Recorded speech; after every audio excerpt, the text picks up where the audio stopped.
오늘 말씀을 보게 되어지면 사도 바울이 골로새 교회 성도들 또 그 인근에 있던 라오디게아 성도들 한 번도 본 적이 없죠. 일면식이 없는 성도들인데 그들을 위해서 자신이 매우 힘쓰고 있다는 것을 이야기를 하고 있어요. 1절을 보시면 내가 너희와 라오디게아에 있는 자들과 물은 내 육신의 얼굴을 보지 못한 자들을 위하여 얼마나 힘쓰는지를 이렇게 돼 있죠. 그리고 바울은 그것을 그들이 알아주기를 원합니다. 너희가 알기를 원하노니 이렇게 돼 있죠. 그것은 내가 이런 사람이야 나 좀 알아줘 이런 의미가 아닙니다. 자기 자랑을 위해서가 아니라 2절을 보시게 되면 이는 그들로 마음의 위안을 받고 그들이 자신의 애쓰는 모습을 알므로 인하여 위안을 받을 수 있을 것이라는 생각 때문에 그런 이야기를 한 것입니다. 왜 그런 위안을 받을까요? 골로새 교회 성도들 신앙생활 하는 거 쉽지 않잖아요. 그 당시에 박해도 있고요. 또 안에 이단 사상들이 들어와 있어가지고 믿음이 흔들리고 이러한 때입니다. 그러한 때에 한 번도 자기들을 본 적이 없는 사람이에요. 그러나 그 사람은 자기들에게 복음을 전해준 에바브라에게 복음을 전했던 원조격 사도라는 것을 알죠.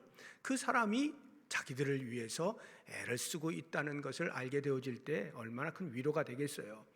우리 혼자만 있는 게 아니구나. 나 혼자만 이렇게 힘들게 하는 것이 아니라 그것을 알고 있는 사람들이 있구나 하고는 큰 위로가 되었을 것임이 틀림이 없을 거예요. 바로 그것을 위해서 바울이 힘쓰고 있는 것을 그들이 알기를 원하고 있는 것입니다.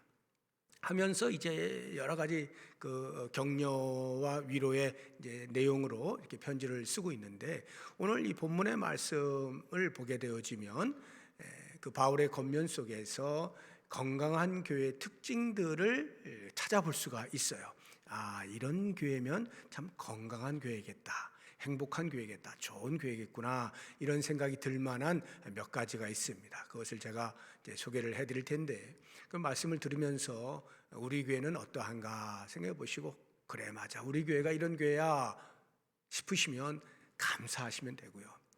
이런 부분은 좀 우리 교회가 좀 부족하구나 하는 생각이 들면 분발하고자 하는 마음을 가지시면 되고 이건 전혀 아니네 우리 교회가 전혀 못하고 있는 부분이야 하면 깊은 회개를 통해서 다시 한번 좋은 교회를 향해서 나아갈 수 있는 그런 계기가 되면 좋겠어요. 먼저 바울의 이 편지 속에서 우리가 찾아볼 수 있는 건강한 교회의 특징 첫 번째는 그리스도 중심의 교회입니다. 그리스도 중심의 교회. 그리스도가 교회의 중심이다라고 하는 말이 의미하는 것은 몇 가지로 우리가 생각해 볼 수 있어요. 첫 번째는 그리스도가 빠진 교회는 교회가 아니다는 말입니다. 그리스도가 없는 교회, 그건 교회가 아니에요. 이름은 교회일지 모르지만 교회는 아닌 거죠. 대표적인 것이 소아시아 7교회 가운데에 사대교회가 있었잖아요. 우리 요한계시록 한번 보겠습니다. 3장 1절인데요. 사대교회의 사자에게 편지하라. 하나님의 7 영과 7 별을 가지신 이가 이르시되 내가 내 행위를 아노니 내가 살았다 하는 이름은 가졌으나 죽은 자로다. 겉으로는 멀쩡한데 속이 없어요. 알맹이가 없다는 말입니다. 이 부분은요 건강의 문제가 아닙니다. 그리스도가 있느냐 없느냐는 건강의 문제가 아니라 교회의 본질, 교회의 정체성의 문제입니다. 교회가 존립할 수 있느냐 없느냐예요. 교회냐 아니냐 이 문제입니다. 굉장히 근본적인 이야기예요. 그리스도가 빠진 교회는 아무리 그 안에서 종교 행위를 하고 있다 할지라도 교회일 수 없다는 것을 우리가 알 필요가 있습니다. 그래서 사도 바울은 그들에게 권면하고 힘을 쓰고 애를 쓰는 그 목적이 그리스도를 깨닫게 하는 데 있다 이야기합니다. 2절 다시 보시면 뒷부분에 그리스도를 깨닫게 하려 함이니 그리스도를 깨닫게 하려 함입니다. 왜냐? 이 그리스도가 하나님의 비밀이기 때문에 다시 2절 보시면 뒷부분에 하나님의 비밀인 그리스도를 깨닫게 하려 함이니 이렇게 돼 있죠. 그리스도를 깨닫는 것, 그리스도가 하나님의 비밀이라는 거예요. 이게 무슨 말이냐면 그리스도 안에 하나님의 온갖 지혜와 지식의 보화를 감추어 두었다는 거예요. 3절 보세요. 그 안에는 지혜와 지식의 모든 보화가 감추어져 있느니라. 다시 말하면 우리 인간의 구원을 위한 하나님의 놀라운 지혜, 지식의 그 보화, 우리가 구원받는 것보다 더 값진 것이 무엇이 있겠어요? 그 보화가 그리스도 안에 감춰져 있다는 거예요. 즉 그리스도가 오시기 전까지는 사람들이 잘 몰라요. 그런데 그리스도가 오셔서 그리스도 안에서 활짝 피는 거죠. 그리스도로 말미암아서 구원이 어디서 오는지를 알게 되어지고 그리스도 안에 있는 모든 사람들이 하나님의 그 놀라운 구원 안에 들어올 수 있게 되어진다 하는 거예요. 다시 말하면 예수 그리스도가 우리의 구원의 열쇠가 되신다는 거예요. 그리스도 외에 다른 그 어떤 것으로 구원이 있을 수가 없죠. 그래서 요한복음 14장 6절을 보면 이렇게 말씀하십니다. 예수께서 이르시되 내가 곧 길이요 진리요 생명이니 나로 말미암지 않고는 아버지께로 올 자가 아무도 없다.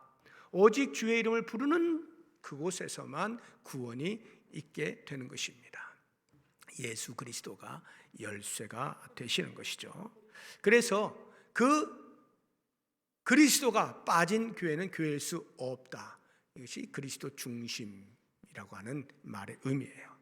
또 다른 하나의 의미는 그리스도 중심이라는 말은 그리스도를 왕으로 섬기고 그리스도의 다스리심을 받는다는 말입니다. 예수 그리스도가 교회의 머리이시고 교회가 그리스도의 몸이라 이렇게 사도 바울이 가르쳐주고 있죠. 에베소서 한번 보겠습니다. 1장 22절 또 만물을 그의 발 아래에 복종하게 하시고 그를 만물 위에 교회의 머리로 삼으셨느니라. 교회는 그의 몸이니 만물 안에서 만물을 충만하게 하시는 이의 충만함이니라. 해서 그리스도께서 머리가 되시고 우리 교회는 몸이에요. 우리 성도들은 각 지체가 되는 것이죠. 그런데 우리 육체의 이 몸을 한번 보세요. 각 지체들이 있는데 머리가 지시하는 대로 지체가 움직여 주어야 정상적으로 기능하면서 몸이 건강해질 수 있을 터인데 그렇지 아니하고 이 지체들이 머리야 네가 뭔데 나한테 명령을 해 하고 각자 자기 소견에 옳은 대로 만약 움직인다라고 할 것 같으면 자기 원하는 대로 할 것 같으면 몸의 기능이 마비가 되어지는 거예요. 그리고 몸이 허약해지고 망가지게 되겠죠. 교회가 건강하다는 말은 그리스도의 다스리심을 받는다는 거예요.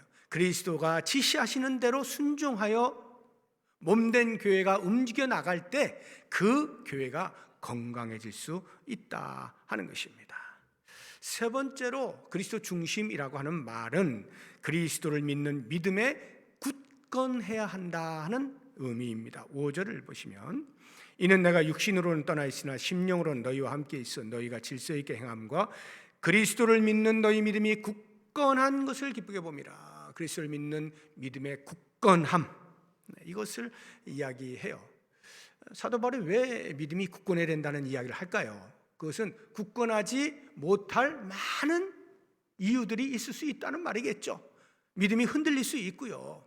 믿음이 약해질 수 있다는 말이에요. 실제로 골로새 교회 성도들 믿음이 약해지고 흔들리는 그런 위험 속에 노출이 되었잖아요. 4절을 한번 보세요.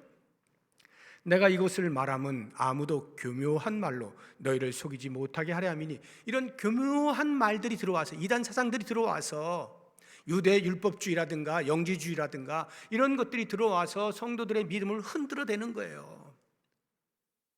속이면 속게 되어지고 이런 일들이 발생을 했다 이 말이죠. 그래서 사도 바울은 믿음에 굳건하게 서야 된다 말하고 또 말하는 거예요. 6절 7절도 보세요. 그러므로 너희가 그리스도 예수를 주로 받았으니 그 안에서 행하되 그 안에 뿌리를 박으며 세움을 받아 교훈을 받은 대로 믿음에 굳게 서서 반복적으로 강조를 하고 있는 것입니다. 그래서 바울은요 또 다른 교회 고린도 교회에 또 편지 쓰면서 너희가 믿음 안에 있는지 스스로 시험을 하고 확증을 해보라 이렇게 권면도 하거든요. 한번 보겠습니다. 고린도후서 13장 5절인데요. 너희는 믿음 안에 있는가 너희 자신을 시험하고 너희 자신을 확증하라. 예수 그리스도께서 너희 안에 계신 줄을 너희가 스스로 알지 못하느냐? 그렇지 않으면 너희는 버림받은 자니라. 그 우리 안에 계시는 예수 그리스도를 믿는 믿음에 확실하게 서 있는지 스스로를 시험해 보라는 거예요. 확증해 보라는 거예요. 어떻게 하면 우리가 믿음에 굳건하게 설 수가 있을까요? 쉬운 길은 없어요. 지름길은 없습니다. 오직 정도만 있을 뿐이에요. 영어에 대해서 고민하고 있는 많은 사람들에게 영어 완전 정복 30일 이런 거 많이 나오는데요.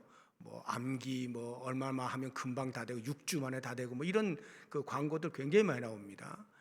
모르겠어요. 세상 공부는 그렇게 될런지 모르겠습니다만 그리스도를 믿는 믿음에 굳건하게 서는 것은요, 그런 지름길이 없어요. 쉬운 게 없습니다. 오직 정도로 가야 합니다. 그러니까 우리가 나는 교회를 굉장히 오랫동안 다녔어, 내 신앙생활에 지금 몇십 년이야 라고 하는 그것이 저절로 믿음을 강화시켜 주지는 않아요. 물론 아닌 것보다 훨씬 낫겠죠. 오면서 계속 말씀을 듣고 하니까. 하지만 그냥 건성으로 다니게 되어지면 저절로 믿음이 자라지는 않습니다. 또는 우리가 부흥회를 참석을 한다든가 기도원에 가서 열심히 기도한다든가 해서 은혜를 받잖아요. 잠깐 단발적으로 받는 은혜를 가지고 믿음에 굳건하게 섰다라고 말할 수 없습니다.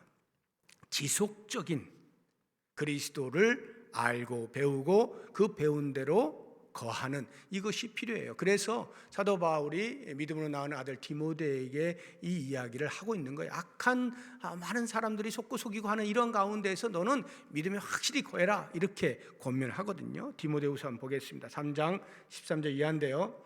악한 사람들과 속이는 자들은 더욱 악하여져서 속이기도 하고 속기도 하나니, 그러나 너는 배우고 확신한 일에 거하라. 너는 내가 누구에게서 배운 것을 알며 또 어려서부터 성경을 알았나니 성경은 능히 너로 하여금 그리스도 예수 안에 있는 믿음으로 말미암아 구원에 이르는 지혜가 있게 하느니라. 해서 하나님의 말씀 성경을 통하여서 지속적으로 예수 그리스도를 배워 나갈 때 믿음이 자랄 수가 있는 거죠. 믿음이 단단해질 수가 있는 겁니다.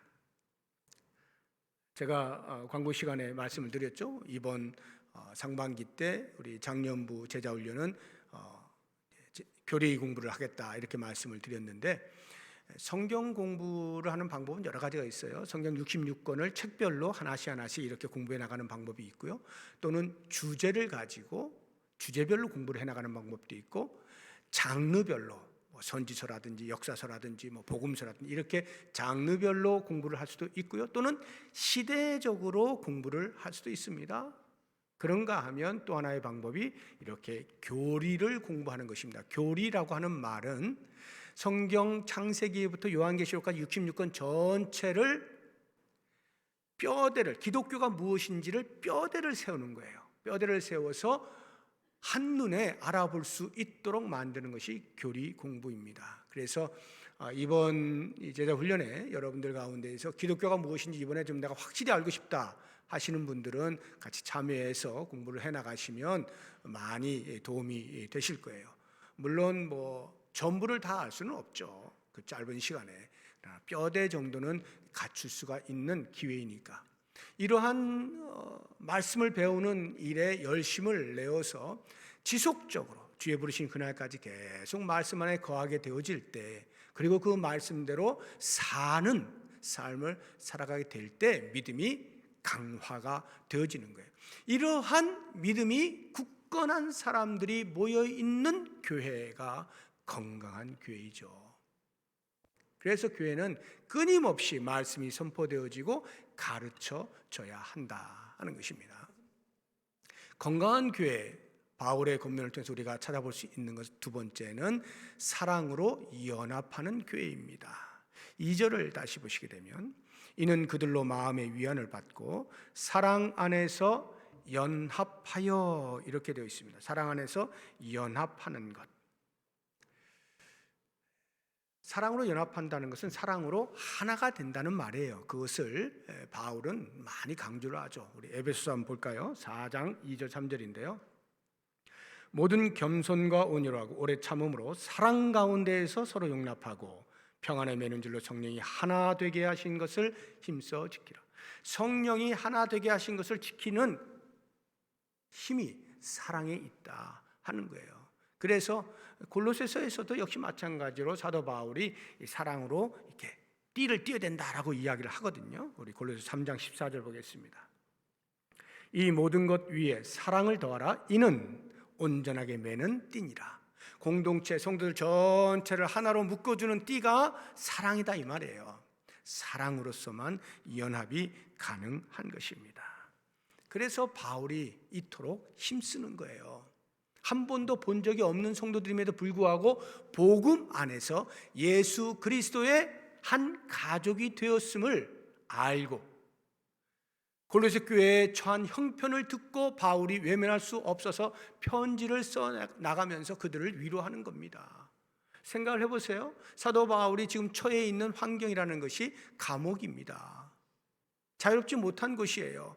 그런 곳에 있는 사람이라면 열이면 열 전부 누군가로부터 위안을 받고 싶죠. 사랑을 받고 싶죠. 관심을 받고 싶지 나눠줄 만한 여력이 없잖아요. 그런데도 불구하고 사도 바울은 어려움에 처해 있는 골로새 교회 성도들을 오히려 그 힘든 처지 속에서도 사랑하기 위하여 복음을 전하고 편지를 쓰고 이렇게 하고 있다 이 말이에요. 그것이 다 사랑 때문이다 하는 것이죠. 그럼 우리가 사랑이라는 말을 들을 때 사랑은 추상명사잖아요. 추상적이에요. 그래서 대부분 우리가 사랑이라는 말을 하게 되면 느낌으로 이야기를 하기 쉽습니다. 그러니까 감정의 영역이죠. 당연히 있어요. 사랑의 감정의 영역이 당연히 있죠. 나도 모르게 막 두근두근 거린다든가 하는 이런 것들, 사랑의 어떤 느낌 이런 거 있잖아요. 감정의 영역이 있어요. 그러나 거기에만 머물러 있는 것은 완전한 사랑이라고 볼 수가 없습니다. 한 걸음 더 나가야 돼요. 감정의 영역에서 의지의 영역으로 나아갈 수 있을 때 사랑이 완성되어집니다. 의지의 영역이라는 것은 이런 거예요. 공동체 안에 여러 사람들이 이렇게 있잖아요. 나 외 다른 사람들, 나 외 타인들에 대한 태도, 다른 사람들에 대한 나의 태도가 사랑이에요. 그리고 그 다른 사람들을 위한 나의 행위가 사랑이에요. 무슨 말이냐면 다른 사람에 대하여 내가 갖는 태도와 다른 사람을 위하여 내가 행하는 행위를 통해서 나의 사랑을 증명하거나 증명받아야 한다 이런 말입니다. 태도의 의지, 이 부분에 대해서 사도 바울이 우리가 잘 알고 있는 사랑장으로 불리는 고린도전서 13장에서 이렇게 우리에게 이야기를 해주고 있습니다. 4절 5절 한번 보겠습니다. 사랑은 오래 참고 사랑은 온유하며 시기하지 아니하며 사랑은 자랑하지 아니하며 교만하지 아니하며 무례히 행하지 아니하며 자기의 유익을 구하지 아니하며 성내지 아니하며 등등등. 지금 이러한 것들은 전부 다른 사람에 대한 태도를 말하는 거예요. 그런데 이게 왜 의지냐? 저절로 안 되거든요. 그냥 되지 않아요. 예수 믿었다라고 해서 나도 예수 믿고 너도 예수 믿었다라고 해서 저절로 이러한 태도가 나오느냐? 안 그렇습니다. 여기에는 부단한 노력이 필요해요. 의지의 발동이 없이는 이 태도를 가질 수가 없어요. 그냥 내 성품을 따라서 나오기 때문에 무례함이 나올 수도 있고요. 나를 자랑하는 것이 나올 수도 있고요. 누군가를 보고 시기하는 마음이 생길 수도 있고요. 이런 일들이 발생한단 말이죠. 그것을 절제하고 사랑이 되기 위해서는 나 자신의 의지가 동원되어져야 돼요. 그래서 다른 사람들의 나에 대한 나의 태도를 통해서 내가 당신을 사랑하고 있습니다 하는 것이 증명될 수 있어야 하는 것입니다. 우리 교회 공동체로 살면서 일어나고 있는 여러 가지 갈등이나 충돌들이 다 뭡니까? 태도 때문 아니에요? 태도 때문에 그래요. 이것을 우리가 우리 의지를 발동해서 조심하고 잘 해나가게 되면 거기서 사랑이 싹트게 되어지고 그것이 연합되어지며 그러한 사랑으로 충만한 교회가 건강한 교회가 되는 겁니다. 사랑의 태도뿐만이 아니라 이제 행위도 필요해요. 행위도 필요한데 이 부분은 사도 요한이 우리에게 참 잘 이야기를 해주고 있죠. 우리 요한일서 3장 한번 보겠습니다. 18절인데요. 자녀들아 우리가 말과 혀로만 사랑하지 말고 행함과 진실함으로 하자.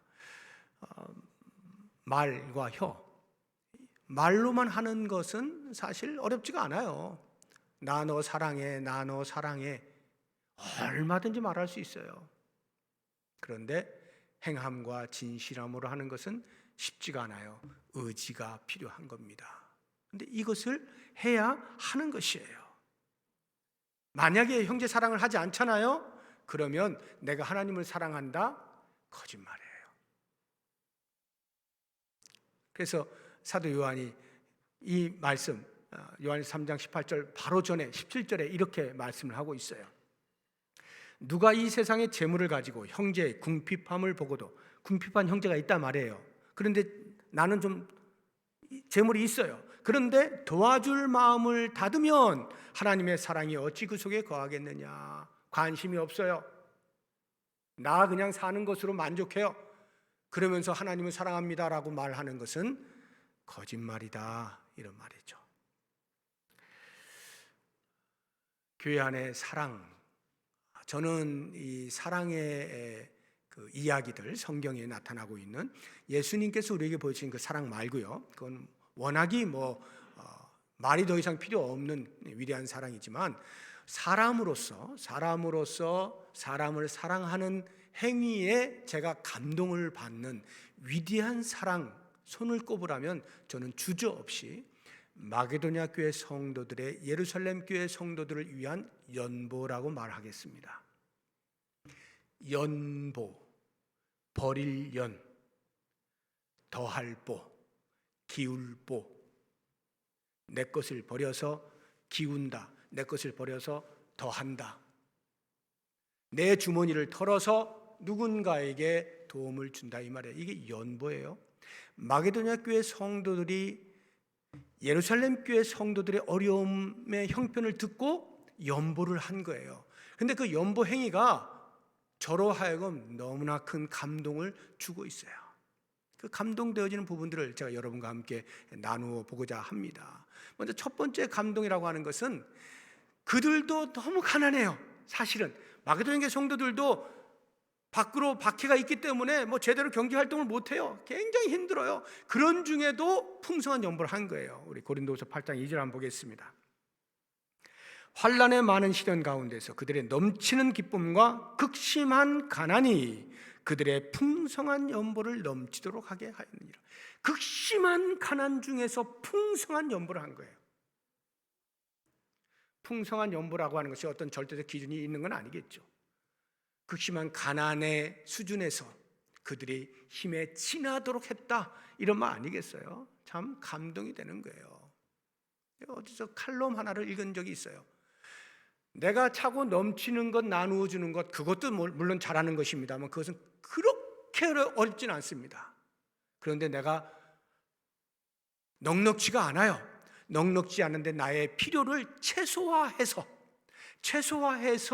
나누는, 이것이 진짜 사랑이다, 진짜 섬김이다, 진짜 나눔이다, 이렇게 이야기하는 칼럼을 제가 본 적이 있어요.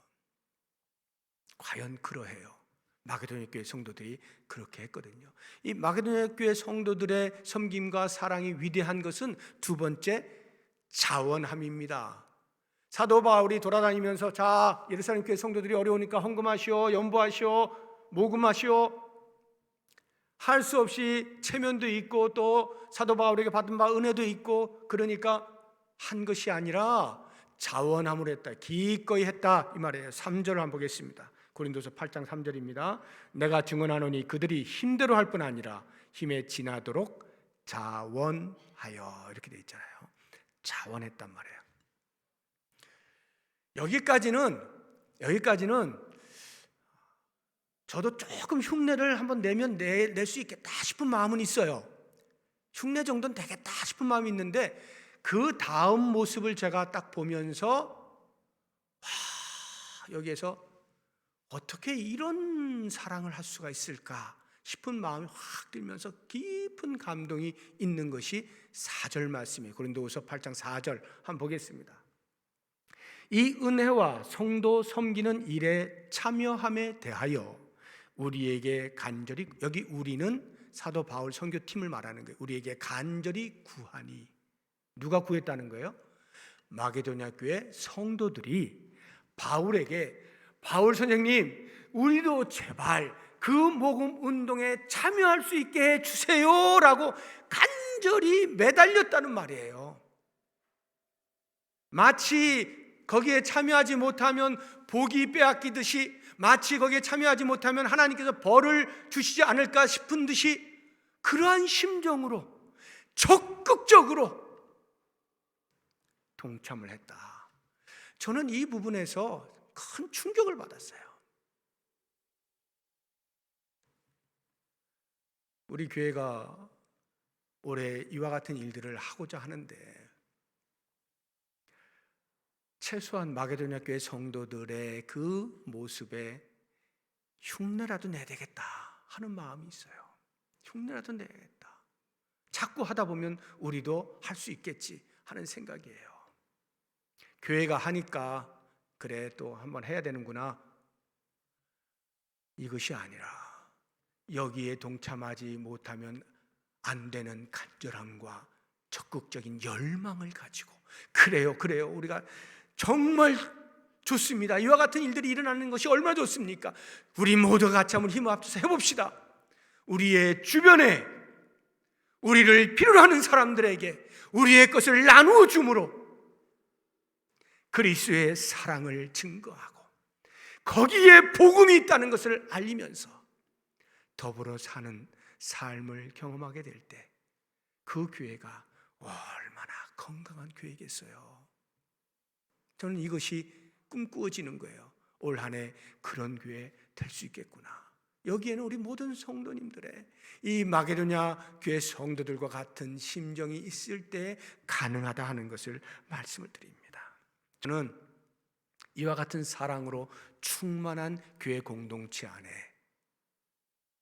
어떤 경우에도 사탄이 틈타지 못할 거라 생각합니다. 아무리 사탄이 무너뜨리려고 빈틈이 없을까 비집고 들어오려고 해도 없어요. 사랑의 띠로 완전히 둘러싸여 있거든요. 사랑으로 충만한 교회 안에 어찌 감히 사탄이 들어올 수 있겠어요. 그러니 거기가 천국이 아니고 어디겠습니까? 우리가 올 한 해 동안에 우리에게 주어진 이 귀한 사명을 감당하면서 한번 천국을 경험해 보자고요. 마지막 세 번째로 바울의 권면 속에서 찾아볼 수 있는 건강한 교회의 특징은 감사가 넘쳐나는 교회입니다. 7절 한번 보시죠. 7절 제일 뒷부분을 보시게 되면 믿음에 굳게 서서 감사함을 넘치게 하라 이렇게 되어 있죠. 우리가 보통 어느 때 감사를 하게 됩니까? 내가 원하는 것을 얻게 되어질 때, 내가 계획한 대로 잘 진행이 될 때, 또는 생각지도 않게 좋은 일이 일어나게 될 때, 한마디로 이야기해서 우리의 환경과 상황이 개선되어질 때 우리는 감사하게 됩니다. 대부분이 다 그러한 감사예요. 그런데 성경이 이야기하고 있는 감사, 기독교의 감사는 조금 다릅니다.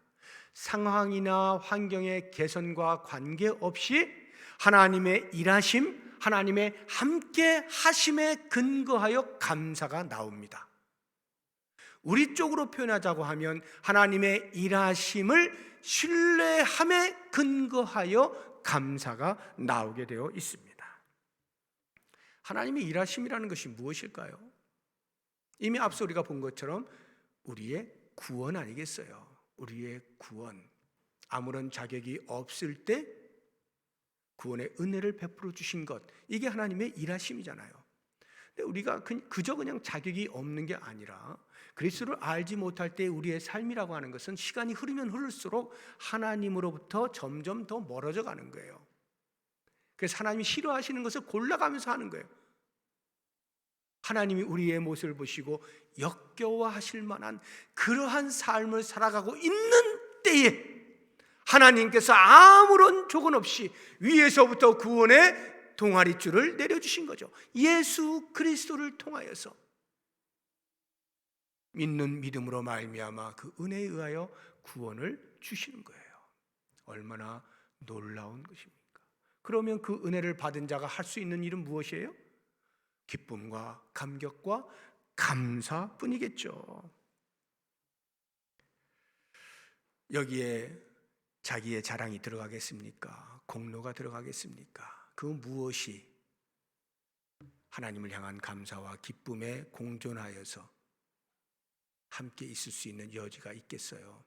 오직 기쁨과 감사뿐 아니겠어요? 우리가 망망대해에 빠져서 허우적거리고 있을 때 저기서 배가 와가지고 구명보트를 던져주면 그 구명보트를 붙잡고 배 위에 올라와가지고 내가 이 구명보트 안 붙잡았으면 어떡할 뻔했어, 이렇게 이야기하는 사람이 어디 있겠어요? 정말 고맙습니다, 감사합니다, 구명보트를 내리셔서 제가 살아났습니다, 기뻐하면서 감사하는 거 아니겠어요? 이게 당연한 거죠.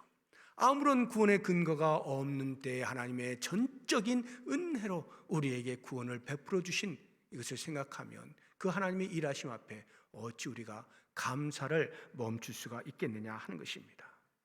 더 중요한 것은요, 그렇게 하나님이 우리를 구원해 주셨을 때, 죄에서 구원해 주셨을 때 그것으로 끝나느냐? 아닙니다. 하나님은 여전히 일하셔요. 여전히 우리의 구원이 완성되어지는 그날까지 여전히 우리와 동행하시면서, 함께 하시면서 우리를 위하여 일하고 계신다 하는 거예요. 그러면 지금도 여전히 하나님이 우리와 함께 계시면서 일하고 계시는데 왜 우리의 삶 가운데에서 감사가 지속적으로 일어나지 않느냐? 가끔씩 불만이, 불평이, 원망이 쏟아져 나오느냐? 묵상해 보면 저는 이런 것 같아요. 하나님의 일하심의 방식이 내가 원하는 대로 일하시는 것이 아니라 나에게 유익한 것을 위하여 일하시기 때문에 그 차이로 인하여 늘 감사가 있지 못한 것 아니냐 하는 생각이 드는 거예요. 내가 원하는 대로 내 입맛에 맞게 하나님이 그때그때마다 해주시면 아이고 하나님 감사합니다, 감사합니다 계속 그럴 텐데, 그렇지 아니하고 얘야 그건 아니야, 그거 너한테 유익하지 않아, 나보다 나를 더 잘하시는 하나님께서 나에게 최고의 것을 위하여서 일하시고 계시지만 우리는 눈이 어두워서 다 못 본단 말이에요. 그래서 왜 하나님 내가 원하는 거 안 해주십니까? 이럴 때 감사 대신에 불평이 나올 수가 있죠. 그러나 궁극적으로는 어떻습니까? 하나님이 옳으시다는 것을 우리가 그때 가면 알게 되잖아요. 최고의 자리를 향하여서 우리를 이끌어 가시는 그 하나님의 놀라우신 일하심. 이스라엘 백성들이 애굽에서 나와서 가나안 땅에 들어갈까지의 광야의 삶에서 왜 그렇게 많이 불평하고 원망을 쏟아냈을까요? 바로 이것 때문 아니겠어요? 자기들이 원하는 것을 안 해주신단 말이에요. 우리 목말라요, 물 주세요. 우리 배고파요, 먹을 거 주세요. 자기들이 원하는 만큼 아닌, 간당간당하게, 그것도 막 때를 써야 겨우 한 번씩 물 내주시고 이러는 것 같은 모습에 그들이 하나님을 향하여 감사하기보다는 오히려 원망하고 불평을 한다 이 말이죠. 그러나 하나님은 어떤 분이십니까? 그래서 실제 그들이 불평했던 그것 때문에 그들이 죽은 적이 있을까요? 없어요. 오히려 그것을 참고 인내하다 보면 하나님께서 예비해 놓으신 놀라운 풍성한 파라다이스, 그것으로 인도하시기 위함이라고 하는 것, 이것을 이스라엘 백성들이 알지 못하여 1세대 백성들이 다 광야에서 죽잖아요. 여호수아와 갈렙을 제외하고.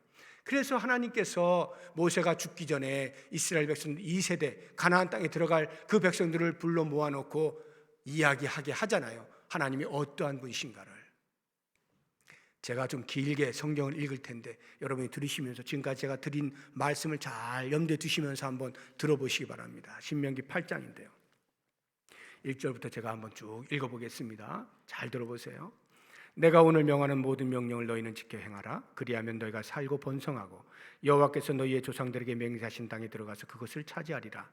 내 하나님 여호와께서 이 40년 동안에 내게 광야길을 걷게 하신 것을 기억하라. 이는 너를 낮추시며 너를 시험하사 너의 마음이 어떠한지 그 명령을 지키는지 지키지 않는지 알려 하심이라. 너를 낮추시며 너를 줄이게 하시며 또 너도 알지 못하며 내 조상들도 알지 못하던 만나를 내게 먹이신 것은 사람이 떡으로만 사는 것이 아니요 여호와의 입에서 나오는 모든 말씀으로 사는 줄을 내가 알게 하려 하심이니라. 이 40년 동안에 내 의복이 헤어지지 아니하였고 내 발이 부르트지 아니하였느니라.